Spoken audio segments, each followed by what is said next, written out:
Okay, Nabil, please give us your best one-line joke. Yeah, I don't do one-liners, but my 6-year-old daughter has recently started writing jokes. Yeah, I know.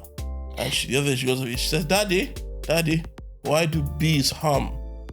I said, I don't know. She said, because they don't know the words. That's cute. That's my kind of joke, though. That is actually, it is actually. That's my kind of joke. That's a dad joke. That's a dad from joke. your Yeah. 6-year-old From the daughter. Who learnt from the dad. Proper daddy's girl. Yeah, for real. Oh.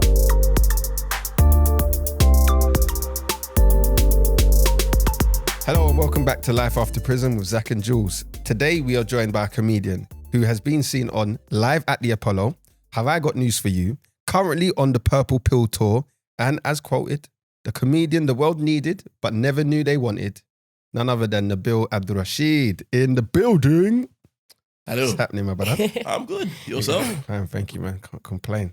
Welcome. I mean, you can, but nobody cares. I hear you. No one cares You about can us. always complain, but nobody cares. I hear you. Yeah. Now we care, man. Do you really? Welcome, Nabil. Thank you for joining us. Thank you for having me. It's a pleasure to be here. Appreciate you. Of course, we want to know, all about you, your story, your journey. So we are going to start with your background growing up. So tell us about that, please. Well, in the Beningi. In the- So I was born in London to parents. Lived here for a while, then moved back to Nigeria when I was young. Such set off the chain of events that led to me being who I am now. I grew up in a city called Kaduna, which is in northern Nigeria. Most of the north is densely Muslim, like completely Muslim, and has been for over 1,000 years. But there are some cities where you have a mix, and Kaduna was one of those cities. Okay. I grew up in Nigeria in like the late 80s, all the way to the 2000s. I'm an old man, you have to talk to me with respect. And at that time, we had a lot of expats, because that's what you call immigrants that go to Africa. But yeah, we had a lot of foreign people in Nigeria as well. So like I went to an international school. Okay. So from a young age, I was exposed to a lot of cultures and stuff. And I think that really shaped me. I also grew up in Nigeria around the time that we had the fall of the military dictatorship that we were under from General Sani Abacha. And through that, we had the rise of what we now call our democracy, which, to be fair, is smoother than British democracy. At least we had an election. But I grew up witnessing a lot of transitional phases in Nigeria and stuff. And I think, in a way, all these things kind of influence my outlook to life now, because I came into the UK years later as a teenager. And I mean, that's probably how I ended up getting into trouble. But we'll discuss that. What was that transition like for you, growing up, from Nigeria and to London? Like, how did that affect you growing up? Honestly, it was terrible. In Nigeria, I was someone. In England, I was something. In Nigeria, I was Dr. So-and-so's son and Alhaji so-and-so's nephew. I was, a star athlete at school, believe it or not. I was good at basketball and karate and stuff. I was a person that mattered. Whereas in England, I was just another black kid. I was a statistic. I just found when I came to England initially, there was I'd been to England on holiday, but that's different. When I came to actually live in England, I lived in a very rough area as well. And I just found that there was a self-fulfilling prophecy of failure, black Already kids. before when you landed. So as you just arrive, all the black people that I was around at the time, that people that looked like me were being taught that they shouldn't aspire to be anything in the colleges, in the schools, from their homes. And if you were too good at something that was proper, you were seen as less black. It's only now that the youth are snapping out of this. But if you answered stuff I came over here and I had to do A-levels, and the stuff we were doing at A-levels was stuff that I knew from 4 or 5 years ago, because I'll say this on record, African education system is better than the British, right? So I knew, even now I talk to people and I know things in physics or history or chemistry that people who study these subjects don't know, and they're shocked that I know them. And I'm like, but they taught us in school in Nigeria. So I came here and you'd answer questions in class. And if you knew too much, what's man on? Like bare nerdy and that, blood, like a white boy. Like it was almost as if the only way to validate your blackness was to be a failure or a criminal at that time. So tell us then what life was like when you landed in your area. What was that like? I mean, so, obviously I'm not saying that I was an angel when I arrived. They sent me here because I was too bad over there. So like I went through stuff growing up that, meant that I had certain character traits that I had to have. So I have to give you some background. In northern Nigeria, we have like mutumchi. It's the Latino equivalent of it would be machismo. Okay. Right? Yeah. And there were certain traits you had to have growing up. So like, for example, you are my sister, but like say biologically you were my sister and you were older than me in school. Nobody would pick on you. Like if you did something, people would come and fight me. I heard that. Even if you were my older sister. So when I got to I went from this primary school that was really lovely and sweet to this secondary school that was bigger and a bit rougher, right? It was still an international school, still a private school, but it was a bit rougher. And then from day one, I had to fight because like my older brothers were like 10 and 12 years older than me. So they were away from home. I didn't have anyone to run home to when there was trouble. And there was trouble aplenty in that school. So you had to face it head on. Yeah. And you were young at that point. Yeah, I'm coming in at 11, 12 years old. And there's 14-year-old, 15-year-old boys. And that was like the thing. That was regular. That was regular. So I think I fought every day from the age of like 11 till 17. Wow. Pretty much I had to, it started off me having to fight to defend myself. And it ended with me just liking to fight. And I came in as a sweet kid, like I was a nice, happy-go-lucky. I think my personality now is more what I was when I was really little, like 9, 10. Because now it's safe for me to express that. But my teenage years, all the way to my 20s, there was never a safe environment for me to be the nice, friendly, happy-go-lucky guy that I was deep down inside. I had to hide that and become something else. I was such a menace in secondary school in Nigeria that recently I placed an order from a company that does Northern Nigerian cuisine, which is a delicacy. It's not common here in the UK. And this girl was from my state. She turned out to have gone to my secondary school. She was 5 years my senior. She said, hold on, I just saw your name. Are you that Nabil? I said, yeah. I was such a menace. The students 4 or 5 years ahead of me still remember me years after I graduated. Not because I wanted to be, but because I didn't have anyone to protect me. So I had to become that person.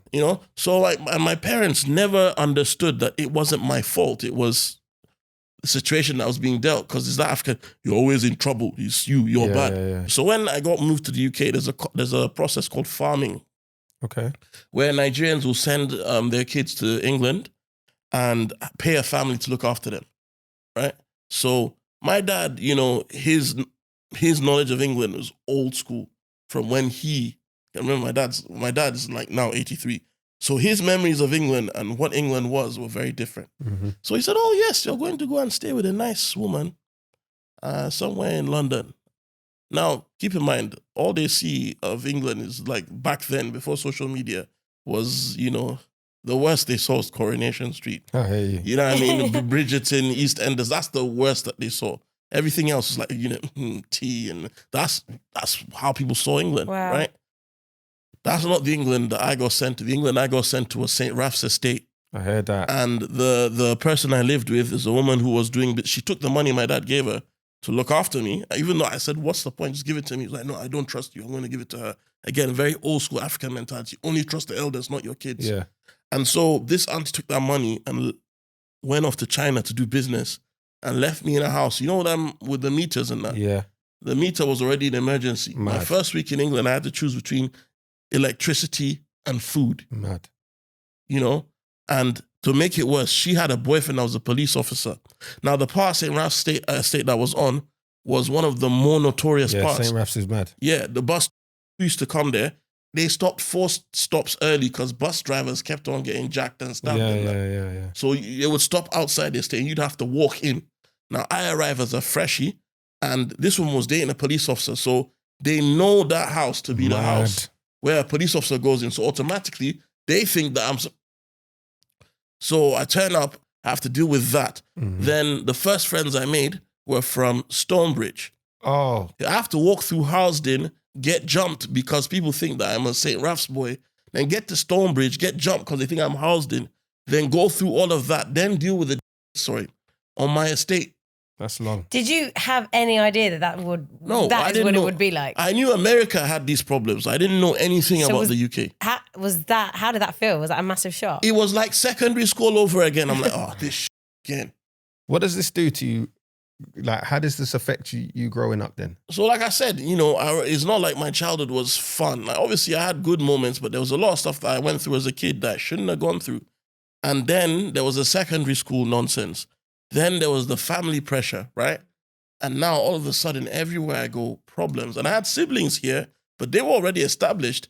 And they didn't quite understand because their England was different from mine. If you move to the UK and you already have a degree and you're in your 20s, right? And you get a job and you just like live in central London or somewhere, you don't understand what's going on in inner city. You do not understand it. London is a different beast. Even like people from other countries like America and whatnot, they think it's all tea and crumpets. It is not. It's not. And this is something I had to learn the hard way. So keep in mind, so I go from being this boy, private, educated, whatever, to having to deal with. Yeah. So, it was a culture shock. What were your aspirations then growing up then as a kid? I'm not going to lie. Like I didn't have any because, I'm Nigerian and like, in our culture growing up back home, when they ask you, what do you want to be? Your answers, there's only a few. You need to be lawyer, doctor, engineer, or corrupt politician, right? Like it's just... Which one did you pick? I thought maybe one day by the grace of God, corrupt politician. but how, I don't know. And then, if you're from the north like us, then obviously the army, because we are a very militaristic tribe. If you grow up in the north, the military is always, even people that aren't in the army have a very militant mindset. Okay. It's part of the culture. In fact, when we were colonized, the English designated us a martial race. So you can look up what that means afterwards. So that's the kind of culture I came from. So like, I thought England was going to be easier and I wouldn't have to live, through violence and... So how did you end up in prison then? What was it that led you there? As he takes a sip of his water. I was strolling through the park one day. In the merry, merry month of May. No, what happened? I had a friend that come over from the same state as me. And like, he came and he saw where I was living and he was like, this guy, man, now, what's going on? Because like, the woman that I lived with would come like back and forth. Like my dad would come over and I tried to tell him, Dad, look, it's rough here. There's never any food in this house. I'm having to work and go to college and do all this. Because like within a week, I found a job. Wow. Within a week, I was like, I had like 2-3 things I was doing just to make ends meet. So like there was like a corner shop owned by a Nigerian man there, and he took a liking to me because I'm so likable. And I guess when you're a dad, you can just see. Yeah. Even when a kid is doing bad things, when you're a father, you can see. So he took a liking to me. Sometimes I spend time at his house. He has 2 sons. One of them's getting married soon. Shout out to him.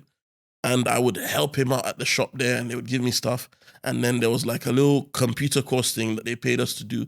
And then I got a job working as a football steward, right? Okay. So like when Snoop Dogg came down to Wembley and whatnot, so the people are guiding everyone to the seats. Basically, that was us. And eventually my friend was like, listen, all these jobs that you're doing and you're putting yourself at risk, and then you have to go to college. Because remember, I'm still a teenage boy, right? I'm with grown men, flipping, scrapping it out in like dingy street court. And I'm, 17? I'm taking, what I mean? So I'm wearing a stab-proof vest and, doing this, and sometimes we're working and I'm set, and I have to go to college tomorrow and not fall asleep in class. Yeah, that's mad. I have to go to college tomorrow and do well academically. So of course my grades struggled. Plus, I'm barely surviving because like I'm having to cover the bills, even with a proper job, right? Even with a proper full-time job, it's hard to look after a household. I'm having to do all of that, pay for bills, deal with the stuff that's going on my estate, and still do well. That's tough, man. So my friend was It's like, too much. yeah. Right. So my friend was like, listen, this way you're living is not the way. I have something for you. I said, hey. Say, yes, I get something for you. This work that you're doing. You are a big boy, man. We shouldn't be doing this. I said, no problem. I seen the guy was driving a nice car. As it starts. Wearing nice clothes. Mm-hmm. I said, okay. So, long story short, I just leave that woman's house and I move in with my friend. And, Hit the roads. I'm not going to say what we were doing, but life was a lot easier. I hear that. I never liked what I was doing. I never liked who I was around. Like, my aim was to get to uni, get a good degree, get a decent job.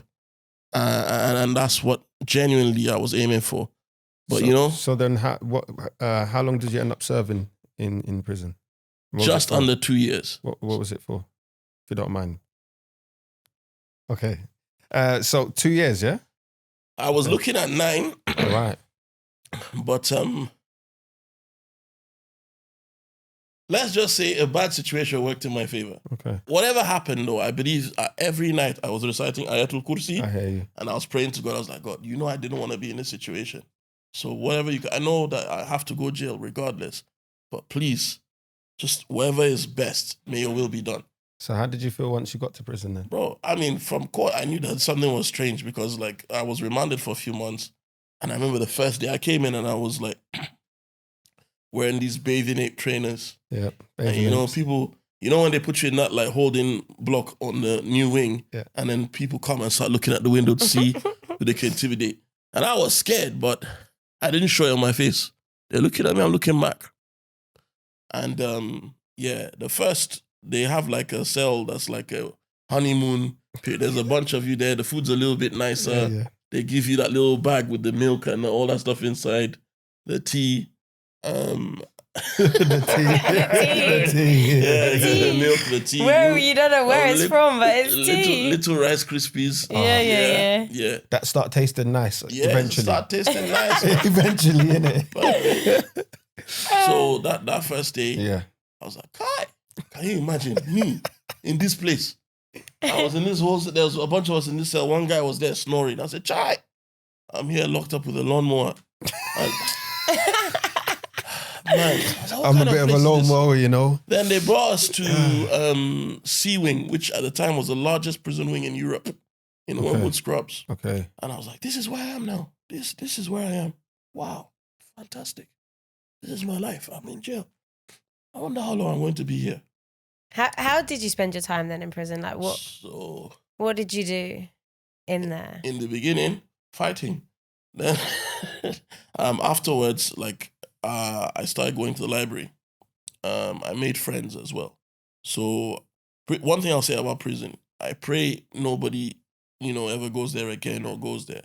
But I believe that every situation you can always find a positive. Yeah, definitely. In prison, what I found is there's no other place with such a wide mix of people. Mm-hmm. And so I found very, very inspirational, very intelligent people in jail that I could learn stuff from. Mostly good stuff, some bad stuff too. So I spent time sitting down talking to people who, because there were PhDs in there. The quality of conversation in prison is incredible, isn't it? Absolutely. The variety. Honestly, The intellectually you encounter there is like, what are you in for again? Yeah. Tax evasion? So interesting, isn't it? So I